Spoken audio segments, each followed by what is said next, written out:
Welcome back to the Human Longevity Project. Thank you so much for being a part of our community. I hope you're enjoying the series.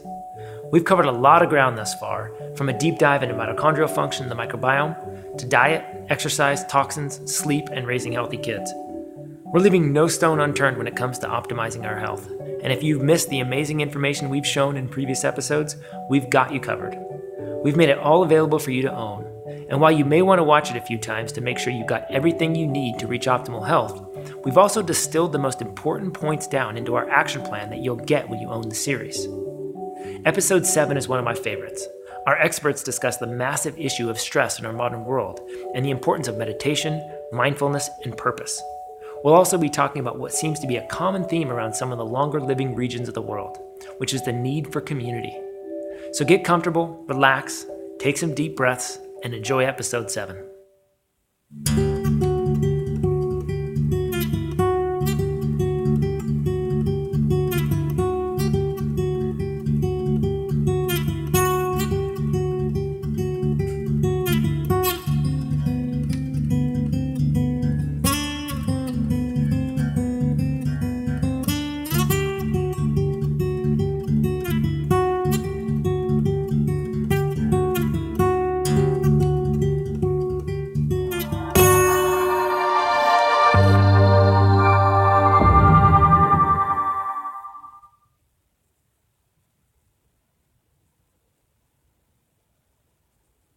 Everyone, from parents to grandparents to kids, is busier than ever. We get into these scenarios, we go into the office, we get really stressed out about the boss, then we have a super hard workout, we get a CrossFit or something like that, have a super hard workout, and then we increase cortisol even more. Then we don't rest that night. We watch TV, we let blue light into our eyes. So now stress is through the roof all the time, cortisol is through the roof all the time. The amount of information that is hitting our brains second by second in the modern world is unprecedented. Our brain's ability to process this information is compromised continuously, whether it's from the stimulation of dopamine or noradrenaline, from the coffee that we're drinking in the coffee shop while watching some fast-paced video on our Facebook newsfeed, to some other hyperstimulation. The reality is that our brains are being hyperstimulated on a regular basis. The chaos of the world is really a reflection of the chaos that's going on in our own mind. Now, you can wonder why there's so much disease on the planet, and yet there's also a lot of chaos on the planet. And the question is, of course, is the chaos in the world related to all of the amount of disease that's going on? And is there more chaos in the States? And that's why we have more disease in the States. And the answer is likely yes. Whereas in societies that are much, much calmer, that may be practicing more meditation or just going about their lives in a far simpler way, well, their minds are simply not as chaotic. And if your mind isn't as chaotic, then of course your control system and your own biology is less chaotic, and you're far, far less likely to manifest any disease. I sardi hanno un cuore forte, generalmente, appunto per questo, perché il ritmo che essi hanno sono, da un lato appunto c'è l'abitudine al lavoro e al movimento, ma dall'altro anche la calma. Quindi sono due aspetti molto importanti. You see that blood pressure cuff sitting there on my dining room table? I've been checking my blood pressure, wondering why is it a little bit elevated? And I'm 63, doctors would say it's hereditary. It's not. It's my autonomic nervous system causing vasoconstriction. And why is that autonomic? Why am I in sympathetic mode all the time, or is more than I want to be? It's because I wake up and I think about work. I think about my tribe, and we're all over the world now, and I've got these cats to herd and things. And I'm in the business. I'm supposed to know better, So it's sympathetic overload, very fast pace, and there's nothing wrong with me. I don't need medication. I need to get my sympathetic nervous system to quiet down. We have a system in our body, part of our central nervous system, called the autonomic nervous system. And this system, just like it sounds, autonomic, it automatically takes care of 95 to, I would say, 99% of the functions that we need to survive. It doesn't do the conscious thinking for us, it does the subconscious thinking and process for us. So our heartbeat, our blood pressure, our digestive function, our skin cells replacing themselves. All of these things are happening for us passively and automatically. Now that system has two modes. It has a high stress mode and it has a low stress mode. So we call the high stress mode sympathetic. We call the low stress mode parasympathetic. Today, we've got traffic and the stock market and news and fake news and all kinds of things that are constantly putting us in this fight or flight response, and our bodies don't know how to deal with that. And the fight or flight response, to most people's surprise, actually shuts down thought. And it makes you less risk averse, makes you more willing to try novel things and take more risks because you're trying to survive. When somebody's under stress, stress is really all about perception first, and then chemistry secondarily to that. So when we perceive a stressor based on our past experiences or our understanding of the world, it goes to a part of our brain called the amygdala. The amygdala then makes a decision for us to determine if it's a stress response that we're encountering or if we can relax. That decision is made, and instantly hormones are flooding our bloodstream, changing the function of every cell and every organ in our body. And as a result of that, everything in our chemistry changes to go into a state of fight or flight, into a self-preserving state. So if we are under stress, if we need to be in fight or flight, our brain senses that before we can even consciously think of it. It creates this physical and chemical response in our body, channeling blood to where we want to send function, and creating the perfect environment for us to then, internally, to survive our external environment, which is threatening us. So we want to pair our physiology with the action that we're going to take, that's going to take place. So that's what we refer to as autonomic pairing. Now the opposite side of that is where healing takes place. So healing takes place not when there's no organs in our arms or legs.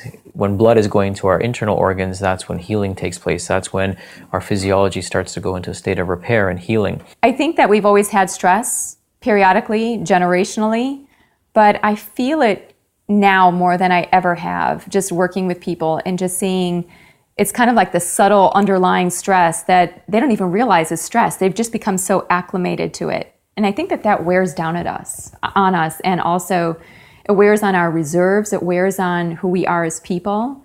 And when we're stressed, we're completely different. Increasing stress decreases performance. Now, this is only true for complex tasks. This is often trotted out as a sign we should be somewhat stressed. But simple tasks, we can perform very, very highly with increasing stress. So these are complex tasks I'm talking about, the things humans actually do with their minds. Humans don't press a button again and again and again as an effortful task. But we do drive and make decisions between competing things on our cognitive resources. And that's really what this fatigue versus stress needs to be balanced against. You need to have enough engagement with your environment that you're performing highly, but not so much that you're overwhelmed and missing things. Decision fatigue, or what I call synaptic saturation, is a huge epidemic in modern society. There's so many things that we have to bring our attention to. Number one, like social media. Number two, emails, all our obligations, responsibilities. It's interesting, and I actually find it a paradox, that the more convenient things get, we end up taking on more of that responsibility. For example, right, first thing that comes to mind, like travel agencies. We used to have travel agencies that would take care of that stuff for us. Now what do we have? Travel agencies, right? And we go online, we book all that stuff. So even though things are more convenient, because they're easier, I then decide, okay, I'm gonna take it on myself because I can do it myself. And so I end up becoming synaptically saturated. And so there's all these things that I have to make decisions on. And the more things that we put into our mind, the harder it is. And it's almost like this veil that gets, placed in front of our eyes. And that's what we can call decision fatigue. Decisions, or making conscious choice, is actually fairly effortful. It takes a lot of work to keep deciding, to keep perceiving, to keep using your mind. We tend to have a resource available to exert cognitive effort for a while, but it's not without cost, then eventually it wears out. So if you are in a high stress environment making very difficult decisions again and again and again all day long, eventually your ability to make good decisions goes away. You have fatigue, not physical tiredness, but cognitive fatigue, where you don't want to engage with the cognitive task. This is most commonly seen in decision making. We call it decision fatigue, but it can happen in any sort of perceptual or cognitive effort where you're doing the same task again and again and again, eventually become less good at making those judgments. I think that we're quickly emptying our body bank accounts because we're living a fast life. We may not even realize it. It's just become the norm. I think we live in an era right now where we're actually in a crisis of consciousness. There's a lack of consciousness. People have fallen asleep. They've been lulled into this sleep. And that's how advertising works. That's how TV works. It's just like, come on down, down, down, down, down. Now buy this truck, right? Buy this purse. You're not pretty enough unless you have this purse, or you wear the makeup that this pretty person wears. And so all of these kind of mass delusional trance mentality, things that have been kicked down have now created a world where everyone's just walking around disempowered like lemmings just falling off a cliff. And that there is where mindfulness really steps in, stepping in to say, hey, what am I doing? What did I just order for lunch? How did I just polish that whole plate? What kind of car am I driving? Who am I supporting? What am I voting? Those are functions of mindfulness that have to start with this nexus of control right here. So if I can't monitor my breath, if I can't just come to myself and just ask myself, hey, how am I feeling right now? Why am I feeling anxious? And what can I do to just kind of settle myself to make a good decision that isn't out of duress? Those types of skills have been lost to this last couple generations, and those are the things that our very survival depends on. You look at countries that have a high happiness index, such as Costa Rica or Bhutan or other places. Well, let's go to Costa Rica, where their motto is Pura Vida, pure life. So they're really interested in living a big life, not necessarily a long life, but a big life. That kind of culture, I think, generates longevity.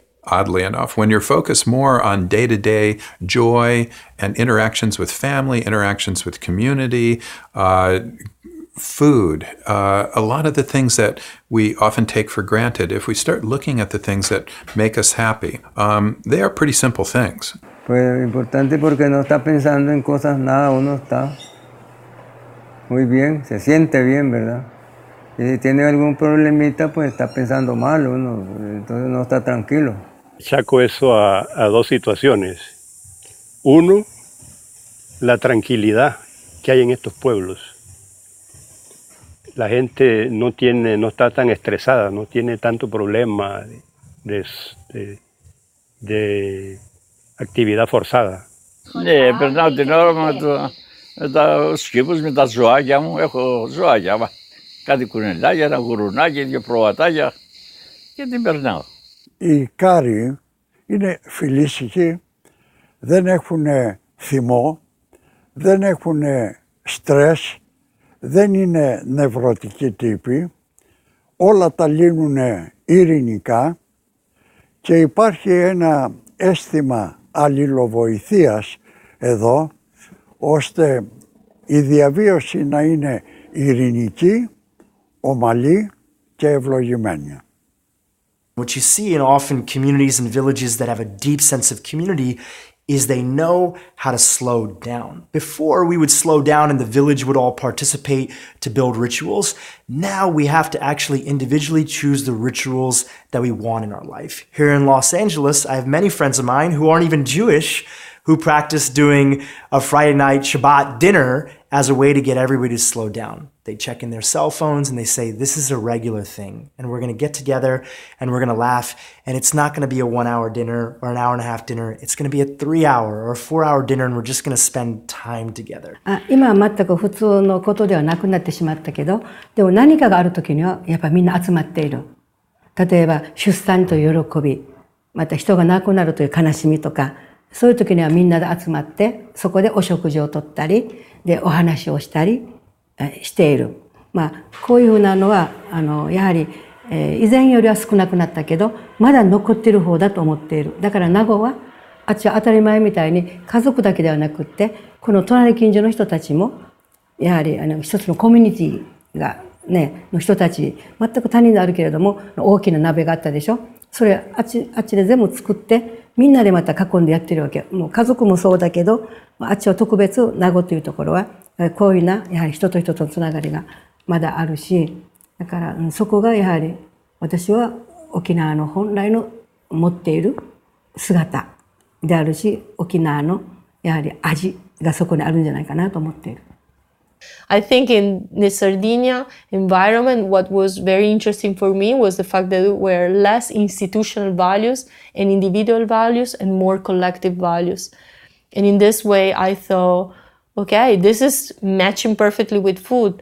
I can tell you, I didn't study so much the nutrition in the Sardinia area, but I was very interested about the collective networks that were making those areas special. Αυτό το βρήκαμε έθιμο παλιά από τους προγόνους μας.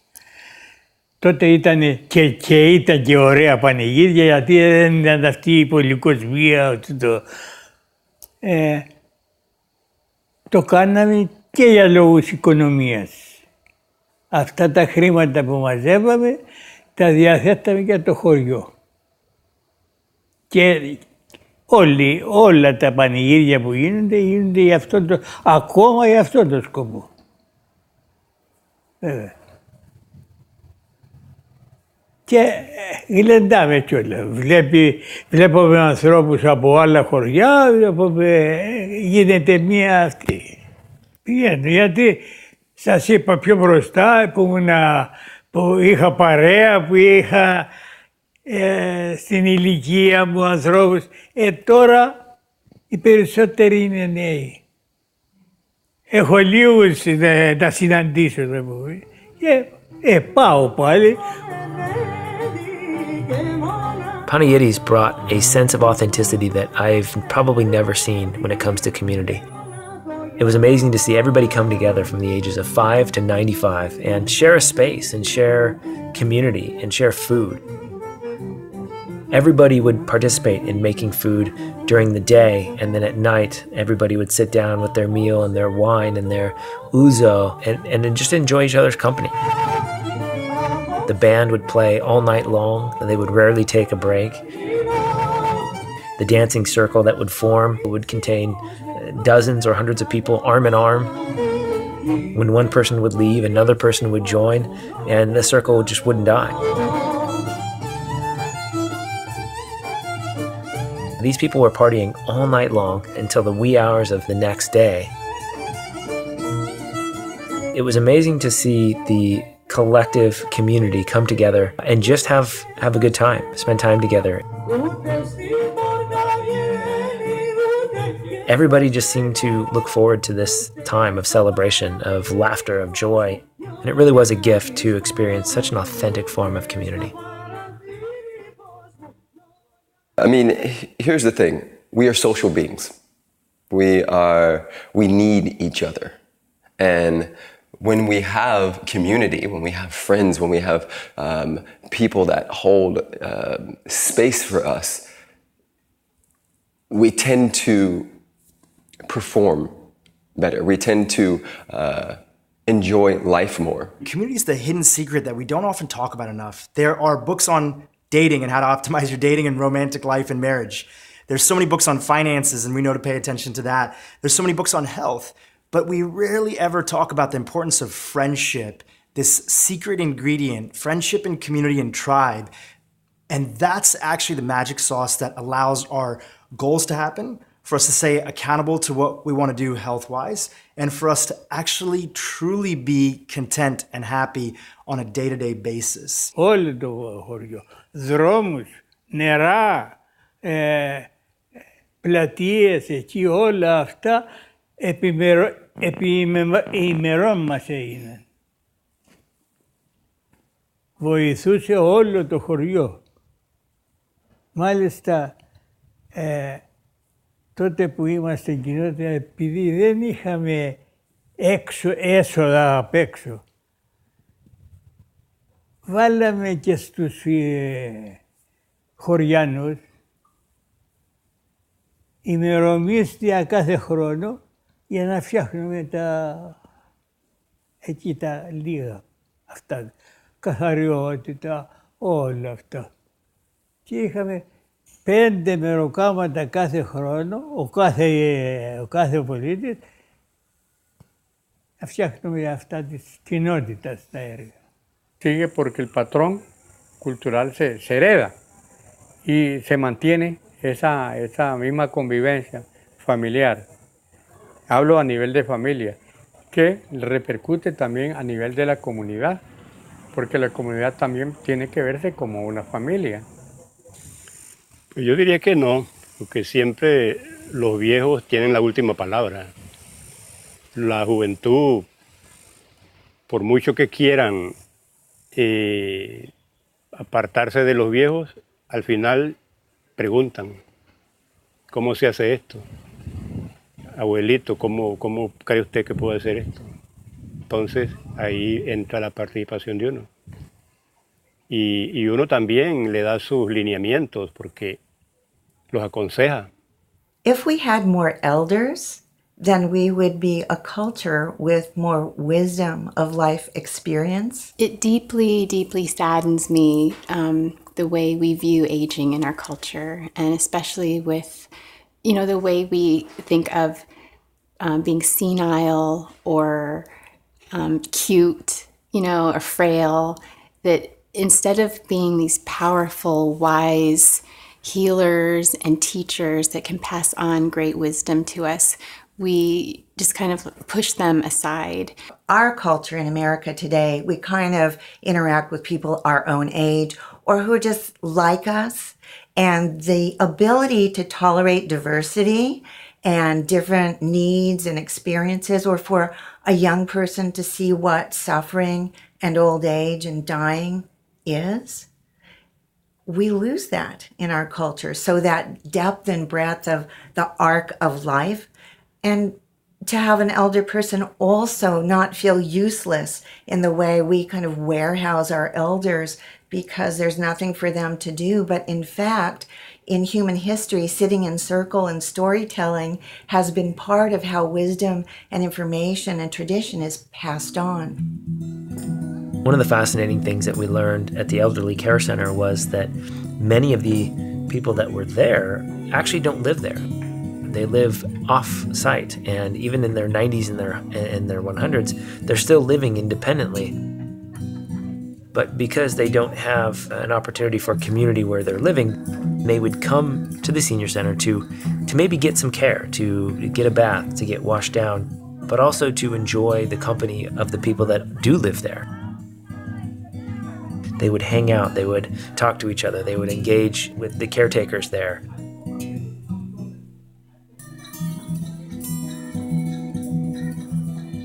There was a big focus on participation with the people that were there to get involved with things like music and dance and karaoke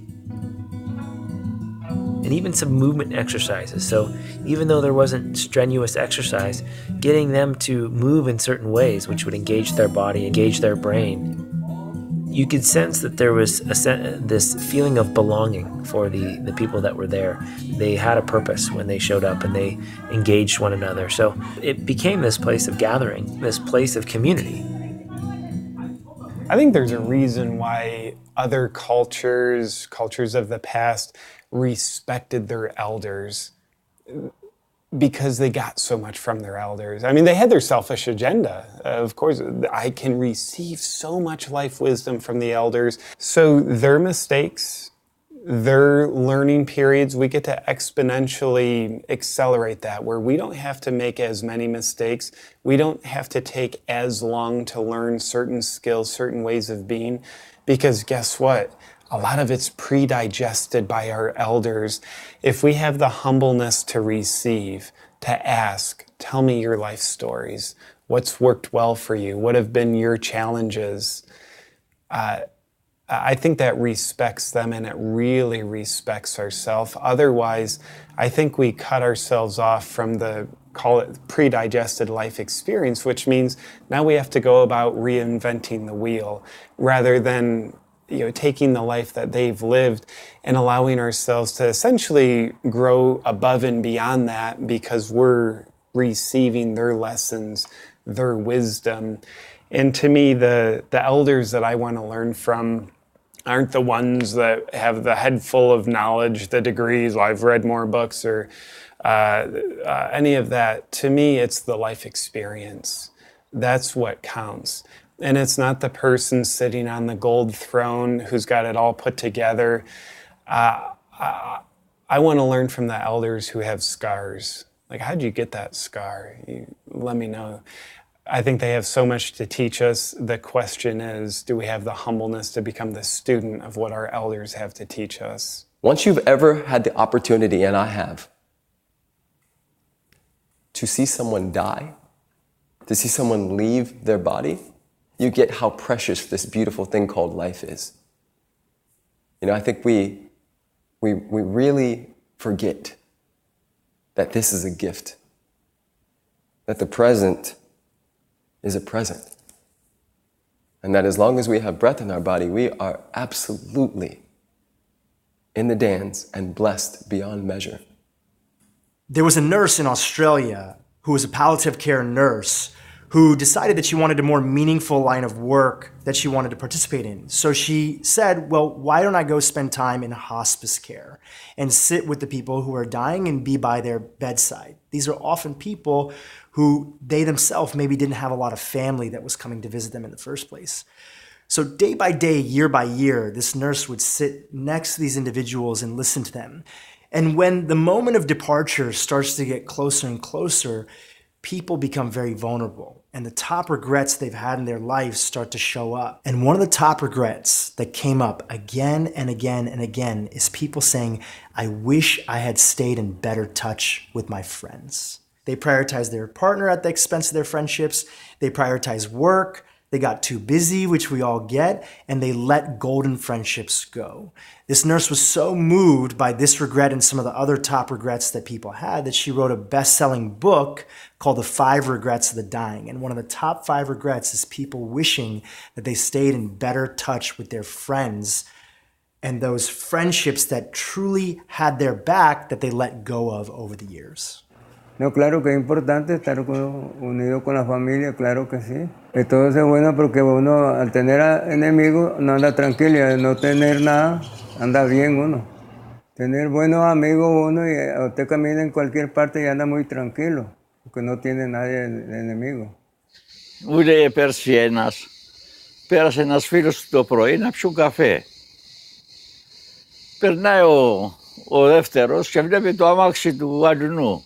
Σου λέει καφέ πίνει. Κατέβηκε κι αυτός από κάτω. Περνάει ο πέμπτος, περνάει ο έκτος. Μου λέει ήπιαμε 70 κιλά κρασί. Τη μέρα μπήκε κανένα στη δουλειά. Για καφέ. Και ήπιανε 70 κιλά κρασί. Αυτός είναι ο Καριώτης. この人というのはやっぱり一人では生きられない。この支えがあって人になるわけさね。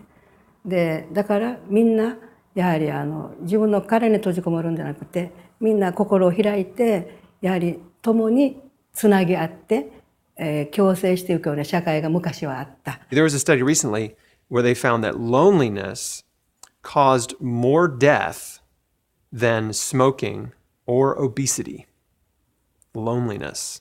When people talk about community, really what we're talking about is connection and relationship. And in this day and age, that can take shape and form in so many different ways. Sometimes it's easy to write off online relationships or friends that we have online, but the truth is we can be just as inspired or feel just as connected to them as people that we have in person. Now, on the flip side, as we all know, nothing is a substitute for in-person connection. Somehow we've all lost our way and become more disconnected from the bigger houses we have with bigger walls, from watching TV to all of these things. We've lost our way, we've lost our connection, but inside we have this deep yearning for it. And sometimes we just need our hands holding to remind us where we really want to be and get over those fears of reconnecting again, because the world's actually a lot safer than we think. People are a lot less scary than we think. だから今このアメリカの人はやっぱり寂しいと思う。個人を大事にしたがゆえに、やはりこれが孤独につながってやしないかって。だから薬を飲んだりとかして、自分を癒すという気持ちで飲んでるかもしれない。これ癒しにはならないんじゃないかなと思うし。だから個人が大切ということは重要ではあるけれども、でも一人では人間は生きていけないから、そこにちょっと目を向けてほしいなと、特にアメリカ人はそうだとしたら、薬よりももっとやっぱり同じ人間としてやはり人と人とのつながりを考えていったらどうかなと思う。There are huge studies. There's a landmark study from 2004 of over 300,000 people showing that social support is a more important factor for survival than things like your BMI, how much alcohol you're drinking, how much exercise you're doing, and whether you're smoking 15 cigarettes a day. As humans, we require connection. That's a huge part of our experience, is connecting with other people, feeling like we have a sense of belonging. Even a person in jail would rather be surrounded by rapists and murderers than being in solitary confinement by themselves. So that tells you the power of community and the power of connecting with other people, as a human experience. And that person would rather be surrounded by people that are ready to kill them than they would, to be by themselves. I was reading this article that 20 years ago when they were asking Americans, how many friends do you have? The answer was 3 that you can rely on. Today the answer is 1. So we are living or getting into isolation slowly and slowly and slowly, particularly because of the cell phones and computers and all of that. This is not a good trend that we are going to. How often do you see, the mother walking with their kids and there's on their cell phone, while their kids are kind of, too young to have their own, or maybe they don't, maybe they have their own too, because, that's just becoming the new thing. But I see all the time, like, mothers and fathers distracted on their devices when their kids are sitting right there. Like, those kids are going to get old someday, and you're not going to have that moment. And I think we're sort of losing track of what's important. Σαν αρχή μου είχα να περνάω καλά με όλο τον κόσμο. Questo è importante, ma prima è più importante di adesso però. Essere proprio in pace, essere calmi, sempre di buon umore, con tutti. E allora si tira avanti più meglio, bene, no? Nel senso proprio, quella è la vita bella. So for me, it's extremely important to us as human beings to be able to connect, share, and feel some sense of connection. What I see with with technology is that we create attachment. It's a way for us to attach to something, to disconnect from everyone around us. And that, from an ego perspective, I think is a very powerful way for us to hide from ourselves. 50 years ago, to the week that we're recording this, Alan Watts got on CBS's television show, Camera 3, and he sat around with a group of young students and he unveiled a series of questions that he said everybody should ask themselves to remove the blinders. The first question is, who am I? Who are you really? Most people associate who they are with their vocation. I'm a lawyer, I'm a doctor. But no, that's your vocation. That's not who you are.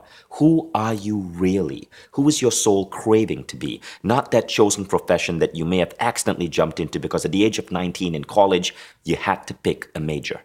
The second question is, what do I desire? What do you desire? Not what society is saying you have to desire, a house and 2 cars in a garage, 2 kids and a marriage. What does your soul desire? The third question is, what do I know? What do you really know? And Alan Watts suggests that people actually make a list. What do I know that I know is true based on my direct experience?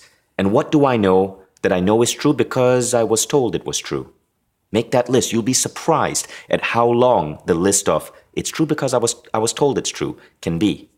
The fourth question is, where do I fit in? Where do I fit into this grand picture? And the final question is, how do I sustain? And that simply means, how do I continue living life in this state of openness so that I don't fall back into my past habits and beliefs? So when you ask yourself these 5 questions, you start moving beyond the culturescape, moving beyond the tangled web of suffocating rules and ideas that so limit how we evolve in the world. I feel like a lot of the suffering that we have as a civilization is because we don't know ourselves well enough. And when I get mad at somebody, it's because really there's something wrong with me that I'm not able to resolve. And the more I can see that, the more I realize that it really is about my relationship with myself, not only my relationship to my neighbor or my relationship to my friend, but how do I treat myself first? And by being self-centered in a good way, I'm grounded in myself. I'm grounded in reality. I'm not externalized in something that I'm not. I know who I am. And I can apply those principles to a healthy lifestyle and to living healthfully on this planet. In the Andes in Peru, they talk about the tree of life being inside of you. So the roots of the tree go into your heart, the trunk of the tree is here where you speak, and then the fruit of the tree is your thought process, all those fruits. And if the tree is very healthy and vital, you're going to have compassion and trust and safety and love as the fruits on your tree in your mind. But if you have thoughts that are, I'm not safe, I'm bitter, I'm resentful, people are evil, they can't be trusted, these are bitter fruits. And so what they say is, put the fruit back on the tree and let it ripen. And what that means is go into your heart, and you want to draw that heart center up into your mind. So it means connecting the two. I believe a lot of our unresolved childhood traumas, even though we might not be aware of them, they're aware of us, and our bodies, our minds are aware of them, if nothing else, subconsciously. So from my experience, they can keep us in a heightened state of fear, survival. Because guess what? If we're carrying around stress, not resolving it, that makes our body go under a stress response, even if it's a low-grade chronic stress response. So there's a wise man, I believe John Thie, who once said, everything affects everything. So if we're under a stress response, it's not getting resolved, we have our adrenals overstimulated, so then our whole endocrine system becomes influenced by what we're not digesting from our childhood emotionally. And if we influence our whole endocrine system, then we know our hormonal system, and therefore our cellular system and our nervous system is going to be influenced for the better or worse with regard to what we're processing or not processing from our childhood. So fear will show up in, so many different ways, how that will manifest in somebody. But, if you've had early life trauma, you've come into the world not feeling like it's a safe space, that can manifest in a different way for different people. So for some people, it might be fear of failure. For some people, it might be fear of success. Other people, it's fear of not pleasing everybody. Other people, they're afraid of, they might channel that into a fear of public speaking, a fear of not conforming, a fear of not doing the right thing by others, a fear of being judged by others. So a fear of not belonging. One of the things that's missing from a lot of the health conversations you hear is the fact that early childhood experience programs how you interact with the environment around you. I actually think that emotional trauma is probably the number one most underexposed risk factor. It's the most important factor in optimum well-being, health and longevity. Our emotional state affects so much. It affects our biology, it affects our behavior, it affects our belief systems. And it's currently the most underdiagnosed, under-recognized factor, and yet it's having a massive impact on everybody every day. And we know this from the data from a study called the Adverse Childhood Events Study. And it was actually started in 1998 by the CDC in Kaiser Permanente. And they were looking at 17,500 adults, and they were looking at adversity in childhood, things like parents separating and divorce, physical, sexual or emotional abuse, physical or emotional neglect, substance abuse, domestic violence in the family, things like this. And what they found is that if you had a high level of adverse childhood events, also known as ACEs, a high level of ACEs is correlated with an increased risk of 7 out of the top 10 causes of death. If you have, for example, 6 ACEs, you have a 20-year reduction in lifespan. If you have just 4 ACEs, you have an increased risk of things like depression, a 400% increased risk of depression. You have an over 400% increased risk of Alzheimer's in adulthood. If you have ACEs in childhood, you have a 6-fold increased risk of things like chronic fatigue syndrome in adulthood. It's similar with illnesses like fibromyalgia as well. So if you had 8 ACEs, you have triple the risk of lung cancer and 3.5 times the risk of heart disease, the 2 biggest killers in the West. Our brains, the frontal part, the prefrontal cortex, that's not even fully developed till we're 26 years old. So when we're small and we have an event happen to us, and it doesn't have to be sexual abuse, it can be failing your first test, not getting to the top of the rope in the presidential challenge, tripping in front of the cute boy or cute girl in the lunchroom, any of those things, not getting picked for a sporting event. This part up here is not fully developed yet, so we're going to make up a meaning about that event that is about us. Because as children, we're self-centered. We are supposed to be. We're trying to figure out how to be human on planet Earth with other humans. So we always make it be about us. So it'll be stuff like, I'm not good enough, I'm not smart enough, I'm not fast enough, I have to be perfect, I'm not going to survive, this world's not safe. All of those things then create beliefs that are imprinted, and then we carry those into adulthood, and then they run us unless we do something about it. If we listen to the wisdom of our language, we call our childhood our formative years for a reason. And for me, a lot of what we're doing in childhood is trying to survive. Like physically, yes, but psychologically, the survival is big. We're desperately searching for a sense of worthiness, belonging. We figure out, okay, I feel worthy, at least temporarily, when I'm getting approval and attention from people. So we learn to become what will get me attention and approval from other people. So as we do that, my experience shows, okay, what will get other people to approve of us the most, especially in our families, isn't when I act like me, but it's when I act like other people. People love to approve of us when we act like them. So the child brain develops in a social context, and there's an increasing amount of research in the area of what's called mirror neurons now. So, for example, if mum shows love and empathy for the child will build neurons in her own or his own brain, the reflecting mum's empathy. So you build empathy neurons, and if you don't get that mirrored to you, you won't build those neurons later in life. So it's not only the impact of early life trauma and how parents are behaving that affect the brain, but also, trauma will reset the neuroendocrine immune system, so you'll be less resilient to stress, but also how you perceive the world will be very impacted by what was mirrored to you as a child. So there were so many different implications for what childhood adverse events did. And what they found is that when they started really delving into this, that this impacted body weight in adulthood, health in adulthood, whether or not you call in sick to work, your sexual promiscuity, statistics could be brought back to this.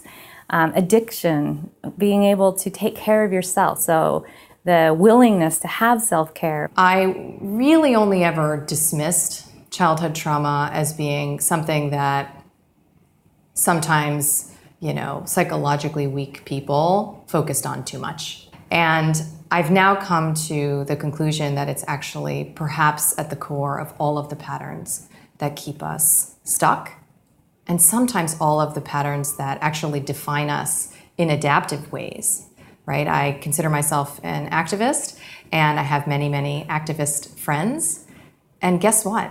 Most of us are doing what we're doing, this courageous work, because it's the way that we have developed to fight the perceived aggressor.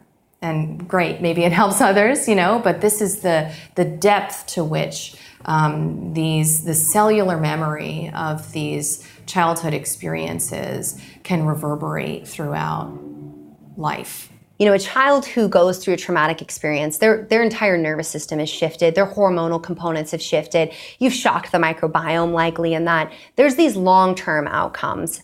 But what I want to say is they're not set in stone. And while it's nice to have the research to say that, to me, all that research says is that if you've had adverse childhood event, you've got a little more work to do. Not that like you've got the short end of the stick, because you can still do things to improve your health. So I'm a walking testament to that. I came from a very abusive childhood.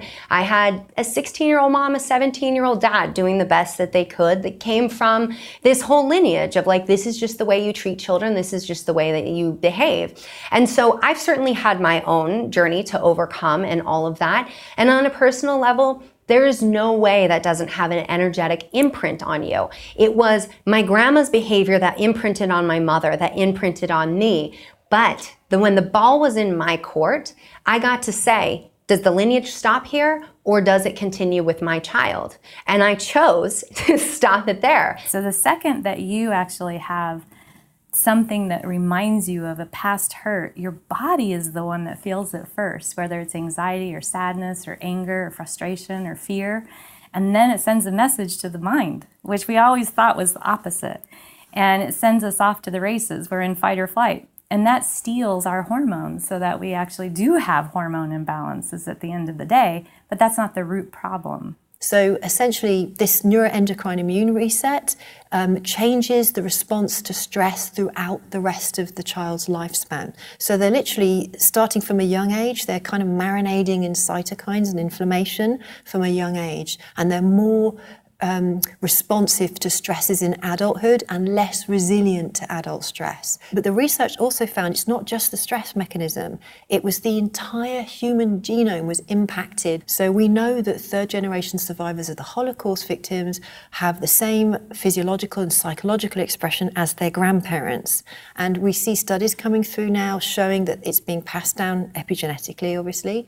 And you'll see that sort of memories can be passed on down 7 to 12 generations, and the studies are coming out proving that now. So it really shouldn't be controversial anymore that, intergenerationally inherited trauma is a major factor. What was your grandparents doing? What was their stress like? If we look at things like grandparents who were in famine, people that are Holocaust survivors, major stressors, you have a lineage to heal with that. There's no way that degree of stress didn't impact you. And what we actually know about all of that is that level of stress. If mama's under stress, yes, it's going to change baby's telomeres, but it's also going to make baby run the stress response. Baby is going to get the signal the environment is not safe, and that means that if you take a chill mama, stressed out mama, and you have chill mama's baby put in front of the same stressor as stressed out mama's baby is gonna freak out. We're gonna see way higher cortisol. We're gonna see the adrenal and brains not being able to talk in the way that they're supposed to. It's known as HPA dysregulation.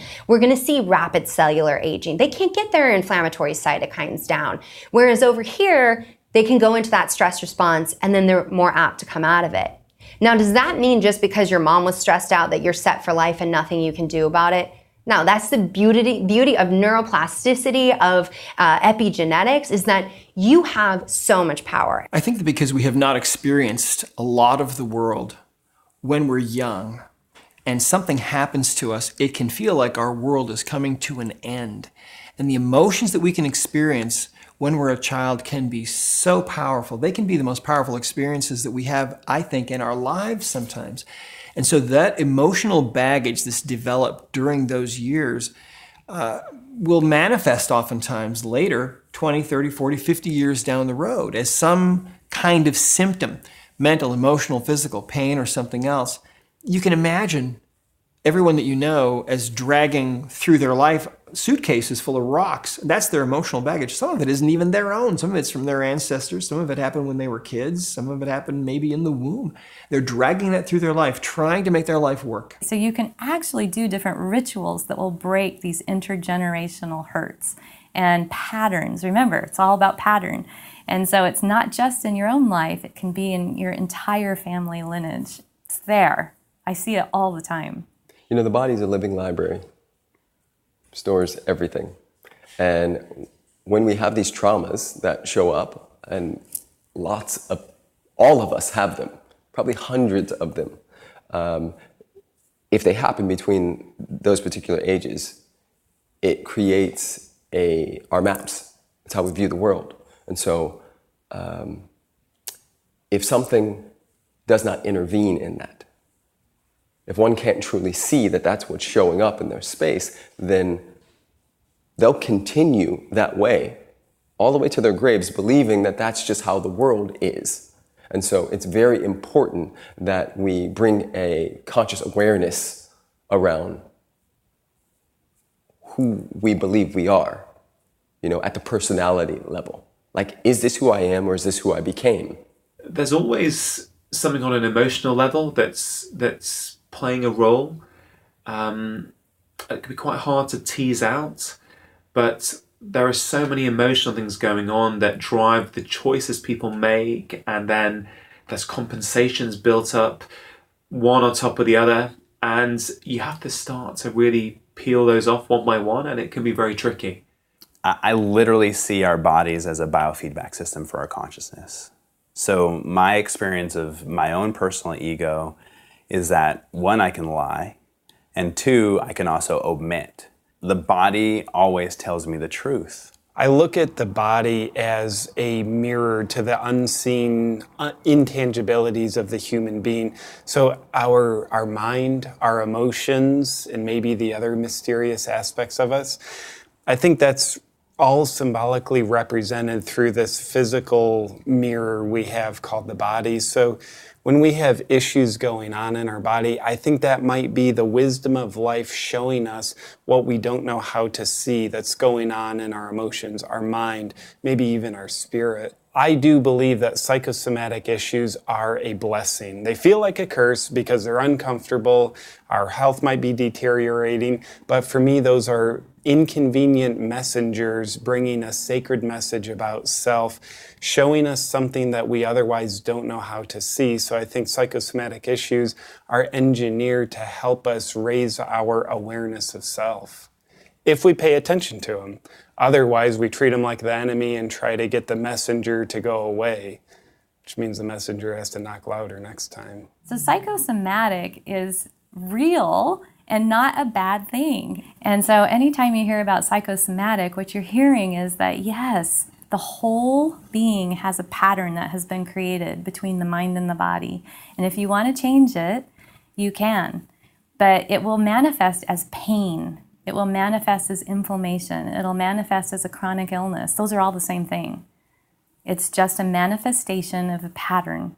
And you can disrupt it if you want to, but you have to be willing to. Not many of us as children were highly educated in the topic of vulnerability, how to heal pain, how to heal trauma as it comes up.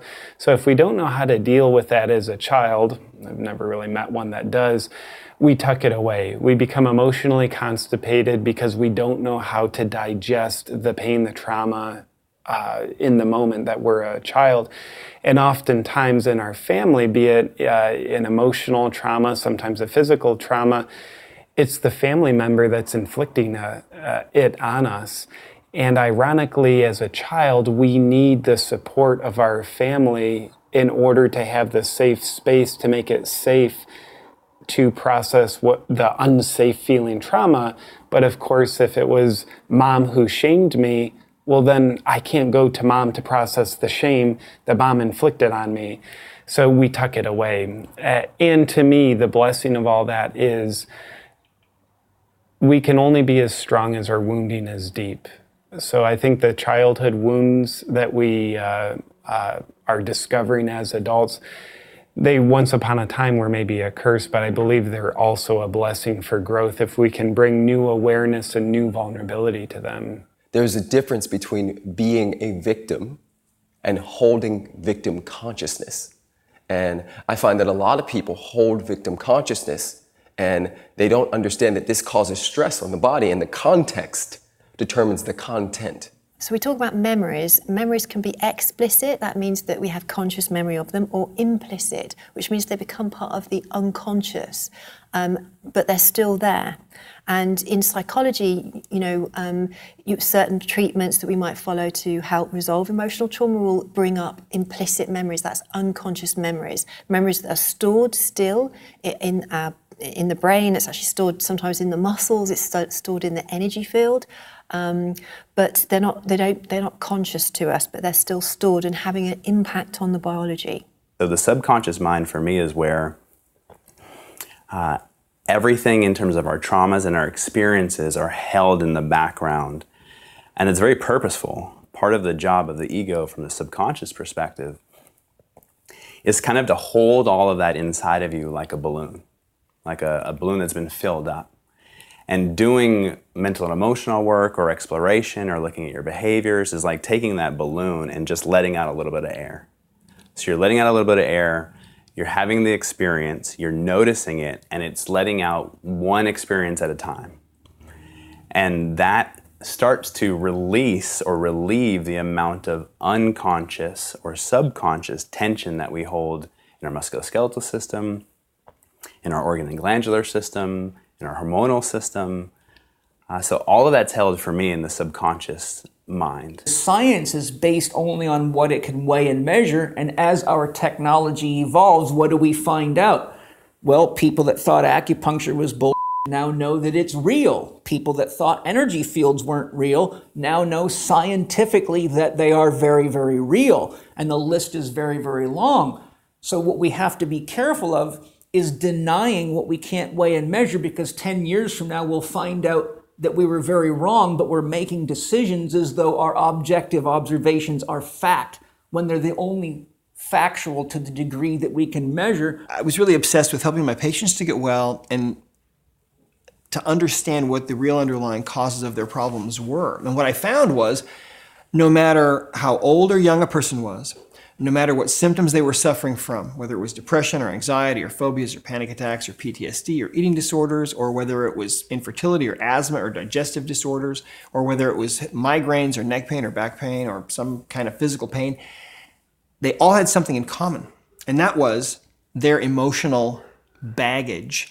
And I found that when I was able to get rid of that emotional baggage that was the underlying cause of all these symptoms, things would get better that otherwise would not get better.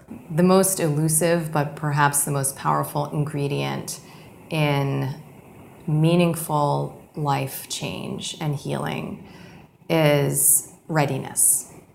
I believe that there is, for each of us, a point of readiness where we can begin to understand our own personal history and integrate all of the shadow elements, all of the stones we don't want to turn over, all of the skeletons in our closet, and embrace that as a part of, perhaps even a necessary part of how we have become who we now love ourselves to be.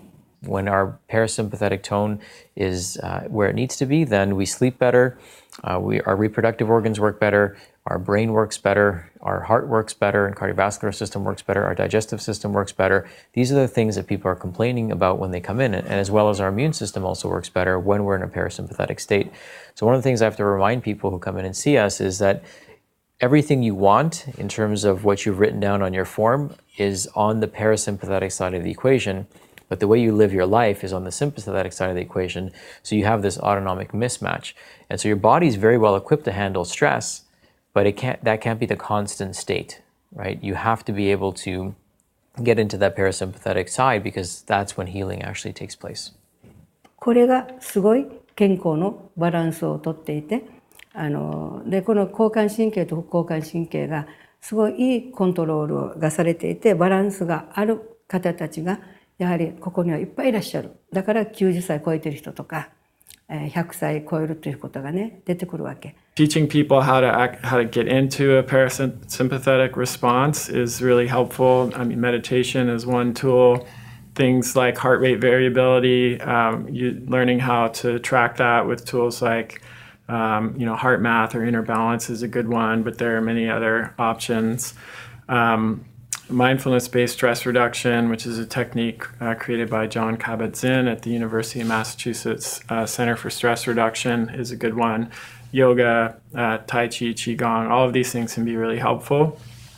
Sleep is another crucial thing that helps restore that, because it's the time where we, the repair, the tissue regeneration, and the nervous system settling and rest happens. So you can create your stress management practice, which will be very helpful to reducing inflammatory markers in your body, etc., by simply taking a moment to pay attention to your breathing. We all live in a world that's getting faster and faster.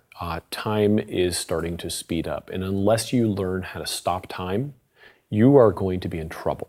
And so one of the tried and true ways of doing this that's non-denominational, you don't have to change your name, you don't have to go to the Himalayas, any of that stuff, is just to learn how to monitor your breath and slow your breath and bring your attention to the focusing on this in-breath and this out-breath. It's one of the core principles of meditation, and it really is about taking your attention and focusing it on some internal node, some internal nexus of control that is really tied to everything, right? Like, you stop breathing, you're dead. And so, it is real. It's not abstract. You're not thinking about the stock market. You're not thinking about the future. You're just focusing on this nourishing breath that's keeping you alive. And you know what? 10 breaths, 20 breaths, whatever it takes. It's like anything else. It takes a little bit of practice, but once you develop that skill, then you're home. And then you operate from this place, looking outward, coming from a place of balance, instead of looking for something out there in the world to fix the problems that you have because you're a hungry ghost. And so bringing it inward and focusing in on yourself first then allows you to have a much more holistic view of what the world is about when you're not needy. A big part of my meditation practice is watching my breath, being very intentional with my breath, and good luck finding something about the physiology that isn't impacted through our breathing. So if the breath is always elevated and your pH level is always suboptimal, then it's very easy for the body to go into a stress mode, because you're breathing yourself into this chemical and physiological state that is, by definition, stress. You're out of homeostasis. There's enough science now that there's no reason, whether you're, right down the middle, 9 to 5, conventional, blue collar, whatever, working person, to not understand that if you take 10 minutes a day to sit and be still, that there is impact on your brain. And I think if people started there, I do think what would happen is they would clear and create an environment for answers to come. When we go into meditation, we move out of that fight or flight and into what I call stay and play, or rest and digest. And when you're in that state of consciousness, it's much easier to use the executive function of your brain. You can actually think through, do I want to eat this entire sleeve of Oreos? Versus when you're in fight or flight, body's just looking for as much sugar and as much fat and as much comfort as it can find. And so you're not choosing to engage in those behaviors. It's your body's survival mechanism that has 20 million years of evolution that you're not going to be able to fight when you're stressed and tired.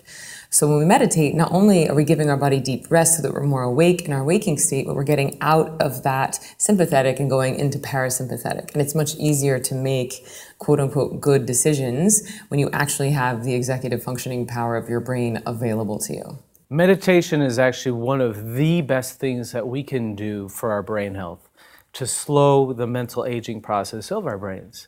And the reason why it's so amazing is because anyone could do it anywhere. You don't need expensive machinery, you don't need fancy gadgets, you don't have to pay a professional to train you how to do that. You can just learn yourself. Obviously, if you do get professional help, you could fine-tune it. But that's why I love meditation. I actually practice that every single day myself, and it's made such a big impact on my life. I hear so often people say, I can't meditate. That's a lie. Stop lying to yourself. Everyone can meditate.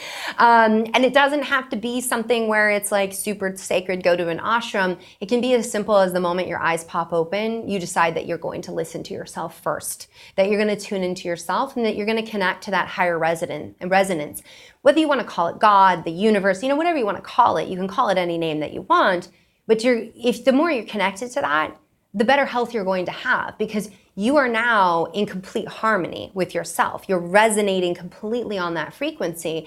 And this is why, so many people can't put their finger on why they have so much energy after they meditate. Why is it things change so profoundly? And it's because you're now resonating with complete alignment in who you are meant to be in this world. It's in Sanskrit called buddhi. It's when that moment when you feel most like yourself. This is something that's been, recognized in a lot of these cultures where they have these mind-body practices. Maybe they have priests, maybe they have medicine women, maybe they have medicine men, maybe they have a temple that they visit, but something that unifies all of them is a practice and a routine and a ritual. If we can bring it back to that place of, what do I need to really move into that space of feeling most like myself and to connect to that higher power? For some people, meditation. For some people, it's prayer. Other people, they're walking a stone path in a garden with just their thoughts to get into that mindfulness place. Whatever it is for you, if you're denying that part of your body, you'll never truly heal yourself. So meditation, I think, is no longer a luxury. It's no longer like a pedicure for your brain. It's actually the single most important piece of mental hygiene that we need to be practicing, not only for our individual health, but for the health of the collective. Because the reality is we are social creatures. We feel each other. Mirror neurons are real. And so if you walk into a room stressed, that has an impact on everyone around you. But if you walk into a room rested, present, blissful, that also has an impact on everyone around you. And so I know that meditation can sometimes seem selfish, like I don't have time, my kids need me, my boss needs me, but I think that meditation is the least selfish thing that you can do, because as you heal yourself, you help to heal the collective. I was in northern India meeting with a guru for a week just to learn about different forms of meditation. And one thing I learned from him was that there are over 200 kinds of meditation. And different meditations are used for different things. So there is one type of meditation or a couple types that really improve your creativity. There are other types of meditation that really improve on your focus. And those focus meditations are things like breathing meditation or mantra-based meditations. And those meditations involve usually thinking about your breath or focusing on your breath, focusing on a mantra, which is just a word. It can be nonsensical, but it's focusing on a word. And then thoughts come in to your mind. And those thoughts typically are about the past. They're things that you either may have regretted or feel bad about, or whatever they are. They're things, oh, why did I do that? And then they may be thoughts about the future. Oh, I need to prepare for that. Or you start getting anxious or concerned about something. And we live in these thoughts from the past or thoughts about the future. And what a mantra or your breath meditation, breathing meditation does is have you say, okay, well, those are thoughts. Let's objectify them. Let's let them percolate up like bubbles in a pond and go poof. Let's return to our mantra, or let's return to our breathing. And we do that, and then we have new thoughts coming in. And we then return to our mantra, and we let these other thoughts objectify and go up and go poof. And we continue doing that. And gradually, over time and with practice, we are able to focus more on the present, more on our mantra, more on our breathing. And there's something that's very special about that practice. People who start doing that start building greater purpose. And when you have an alignment with your mission and your purpose, and you have an alignment with the environment around you, you make energy, and that energy becomes willpower. That energy becomes thoughts, that energy becomes feelings, and that energy becomes action. Or that energy could just become watching TV all day long. And if that's where you're going, you will suddenly make less energy. When you make less energy, you don't make it as well, you start to get old. Τον καιρό που έπρεπε να σταματήσω να πάω να γυρίσεις, να πίνεις, να γλεντάς με γυναίκες, πέρασε λοιπόν. Τώρα είναι το μόνο που με ευχαριστεί.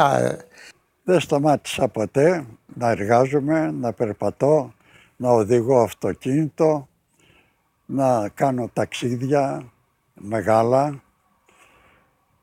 να βοηθώ κόσμο. Μετά τη συνταξιοδότησή μου, ασχολήθηκα πάρα πολύ με τη συγγραφή βιβλίων και έγραψα 7 βιβλία. Με ποικίλα θέματα, τα οποία κυκλοφόρησαν σε όλο τον κόσμο, όπως επίσης βγάζω και ένα ημερολόγιο το οποίο κυκλοφορεί σε όλη τη γη, solo το πλανήτη. 楽しみ。私のは健康であるのが楽しみであるさ。Health is a willingness to engage life. And what it takes to fully engage life is the bravery to do the things that you love to do in life. And then life becomes a labor of love, and a labor of love is sustainable. To me, we do ourselves a disservice when we think that our purpose has to be this grandiose thing where we're feeding every single hungry person in the world, give clean water to everybody in the world. All these things that oftentimes make us feel significant, at least make us think that we'll feel significant. But when we're just trying to think in those glorified terms, I think we need to check ourselves. The wise philosopher Ice Cube once said, we better check ourselves before we wreck ourselves. So that grandiosity vision, that might not actually be our real search for purpose. It might be us compensating for our unresolved pain, where our unresolved pain essentially boils down to a feeling of, I'm insignificant. So then we create these grand visions that are engineered to make us escape our sense of insignificance that we're still not resolving. It's like, okay, now I'll be significant if I win 7 Tour de France's and make this amount of money, and I'll just say that I'm helping this number of people, but I really get all that recognition. To me, true purpose has nothing to do with getting noticed, nor does it have anything to do with avoiding getting noticed. I think the noticing is just a complete byproduct. But how do we know when we're connecting with our purpose? I think we feel filled up from it. So a big question is, what is a big life? Richard Branson lives a big life. And actually, I really admire that kind of big life. He's always out there. You know, he is like the poster child for living the big life. I'll tell you another person who lives a big life, a custodian we met at Mott Children's Hospital. He's a custodian who follows the kids who are dying of cancer, maybe. And these kids, some of them never have their parents come to visit because they're too busy or disengaged for some reason. And I spent a fair amount of time in this hospital with our daughter, and I would notice this custodian would stop at children who never had parents coming in and would read them children's stories. And it makes me emotional just thinking about this. But you talk to that custodian and they'll say, I'm part of the medical team. And the medical team knows that too. So this person plays a very important role. That person has a very big life. And I get kind of emotional thinking about that, because what it makes you understand is that you can have a deep purpose. You can craft a purpose out of just about anything and turn it into something of great meaning. So when I was a long time ago a hospice nurse, I used to go and help people transition to the next phase of life through death. And one of the most amazing deaths that I helped, and she remained happy through the entire thing as she transitioned, was an alcoholic woman. And her spiritual connection was the 12-step program. And I realized that it didn't matter what your spiritual connection was. It could be that you're Mormon, or you're a Seventh-day Adventist, or you're Catholic, or you're Muslim, or you're Jewish, of any of these spiritual traditions, or even not a religion. But if you had that, you died well. You didn't die with fear, because you had enough self-awareness about who you are, what you're here for, and what you were here to accomplish, and kind of where you stand as you're leaving. Pregare. Devo pregare. Perché al paradiso devo andare. In quel bel sorriso. In quel bel sorriso devo andare in paradiso. È quella la fine, che è tutti che speriamo, tutti ricordiamo che dopo tanti sacrifici che facciamo, questa vita, la vita terrena meno è troppo tormentata. E se ci vede più la preghiera all'angelo custode, angelo custode, per costruire noi, che noi abbiamo bisogno di essere costruiti, perché c'è la tentazione che suggerisce. E c'è il marino sempre che suggerisce fare del male.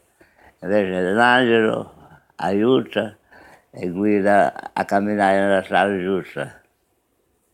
a prima cosa è sempre pregare. La prima cosa, farsi la croce nel mattino quando si alza, perché ha passato una notte e un'altra giornata da venire così. Di pregare sempre, ecco, questo è, l'abbiamo avuto tutto in famiglia, andare sempre in chiesa quando si può e così via. What I think spirituality and religion does collectively, those two, whether you've got a religion or just a spiritual orientation to life, is it relieves the burden. It takes away the stress, it takes away the heat, the fire of trying to manage it all and feeling really burnt out, so that we can give that up, we can have more hope, we can have more forgiveness, we can have more self-acceptance, we can have more self-love, because otherwise a lot of these things are directed inward, like, why didn't I do that? I get regret, I get bitterness, I get hatred, all these things start coming in towards the self if I don't have something that I feel like I can just kind of lean against and say, I'm trusting in this. Bueno, en parte sí, ayuda montones, porque te enseñan a que si haces esto es pecado, que arriba hay alguien que te está viendo, y tenés que ser respetuoso, y tenés que esto, ayuda montones, porque si usted lleva a su familia, la guía del niño a creer y respetar en un ser supremo, ellos van a respetar. Porque de lo contrario hay tanto desorden, ¿verdad? So there's a trust that we have in our body, but I think there's a trust that people have in this spiritual super force or this benevolent force. So I think that it takes a lot of stress off of people when they can hand their problems over to a larger force, whether it be God or whether it be spiritual. When they can hand over their problems and trust that God will take care of those problems for them, think about how that offloads stress on people, right? When people say it's in God's hands now instead of their own hands, they're liberating a lot of that stress that they would normally be carrying around. So I think that might be part of it, is the parasympathetic to sympathetic ratio of somebody who's spiritual versus somebody who thinks that it's survival of the fittest and everything's out to kill them around the next corner. Pues posiblemente que yo pienso que sea eso, porque otra cosa no hacía uno más, solo eso. Ustedes sono religiosa, di tutto. Ho frequentato molto la chiesa, sono stata nelle società, figlia di Maria e molte cose. Tutto. In Quaresima sempre si andava ascoltare la messa e anche negli altri giorni. A domenica specialmente non si perdeva la messa. E vivere sani e tranquilli e pace. Quello è importante. Si va in chiesa, si prega a Dio la salute, la pace. Tutto questo, la pace con tutti. Quella è la prima cosa, la pace. Feeling like you're part of this great whole, that you belong to the universe, that you have a right to be here, and that there is a divine and sacred purpose for your life is a critical part, I think, of really being truly healthy. So whatever you choose to believe is up to you, but believing that you're part of this and that you're here for reasons, I think is really important. Ό,τι και να τους πούμε τους νέους, έχουν τραβήξει την πορεία τους, που εμένα στην ουσία δεν μου αρέσει και τόσο πολύ. Εγώ θα τους έλεγα πιο συγκρατημένα πράγματα, πιο μαζεμένοι όλοι.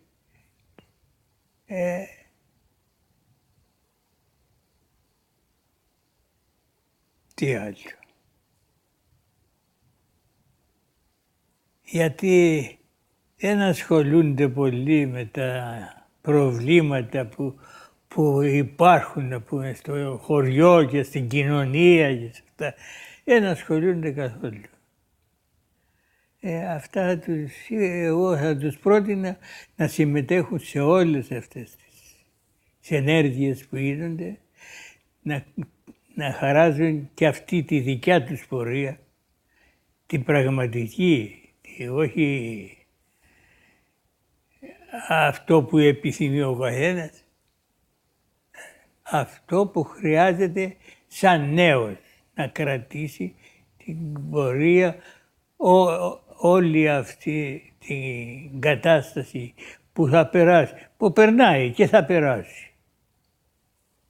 Να την κρατήσει με ηρεμία και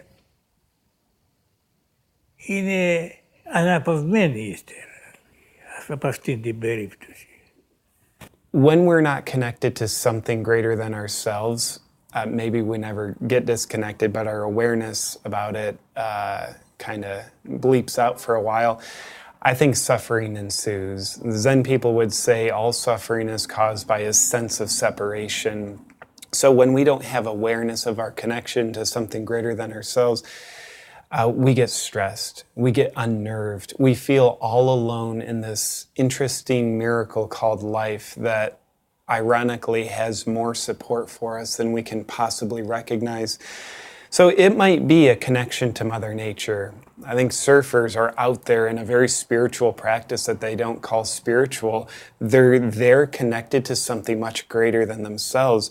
This beautiful ocean, which is just one dimension of Mother Nature. Well, I think surfers are, I would say being a surfer, I think our connection to spirituality is connected to the ocean and connected to our relationship with the ocean. And, you know, if the ocean doesn't make you spiritual, then I don't really know what can.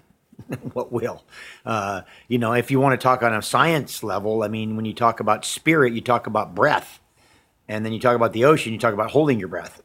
You know, the relationship between air and breathing and water and drowning is pretty, you know, that's pretty intimate. And so, you know, I think there's a, you know, I always believe that there's a physical manifestation of a spiritual or emotional concept.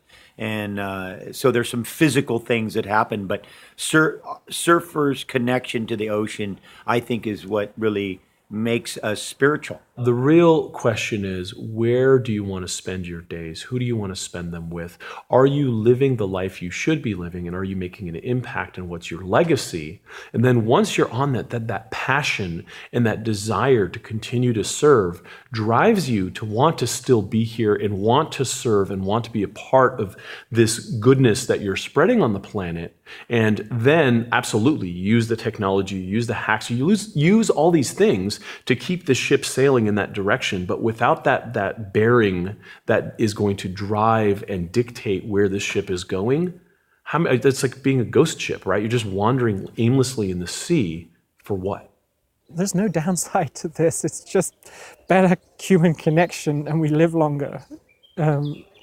It's like so simple, like all these hospitals, all this madness, and you say, well, just hang out, right? Just be there for each other. And it's an extraordinarily selfish act to do that. And there's that kind of no downside. It's cheap. It doesn't require any buildings. It can be in a place like this, you know, and all it is human beings talking at a deeper level and connecting and caring about each other. And what could be a better healthcare system than that? I think the biggest thing for longevity is happiness. Otherwise, if you're not happy, you really, at a conscious and subconscious level, have no reason to live long. You know, you should wake up every morning excited for what the day is going to bring. You should go to bed at night knowing that you made a difference in people's lives and you were productive and you earned every single breath. And with the hope that tomorrow is even better and you can help even more people or have whatever impact it is that you want to have on the world. I have a feeling, you know, unless something unforeseen, which short of dying, I don't really think there is anything that's going to stop me from surfing until I don't live. Now, what surfing will look like when I'm 100, if I get there, it might be pathetic, but I know I'll be having fun. I'll be having fun, and at the end, I'm thinking that's the most important thing. Thanks for checking out episode 7 of the Human Longevity Project. I hope you've been enjoying the series thus far. I know we're moving through these fast, and if you haven't been able to catch all of the episodes, you can click the link below to own the full series. Seeing people not only living, but thriving in their later years was truly remarkable. We should be thriving as well, And we're confident that if more people had the information we uncovered from these fascinating people around the world, as well as our amazing experts, it's completely possible that we too can thrive in our later years. We learned that one of the most important factors when it comes to health and longevity is a healthy childhood. That's why we've made it our mission to help save the lives of 1 million children. The organizations we've partnered with are doing some pretty amazing work, like building birthing centers, training birth attendants, and educating communities on safe motherhood. They also provide portable incubators that have already saved the lives of nearly 300,000 babies. By purchasing this series, you'll join our community and will be helping to save the lives of mothers and newborns in developing nations that don't have access to the care they need to survive complicated births. Click the link below to join us on this very important mission. Remember, there are just a few days left to get the entire series, the full-length interviews, transcripts, MP3s, the action plan, and other great bonuses for more than 50% off. Thank you for watching episode 7. I'll see you tomorrow for episode 8.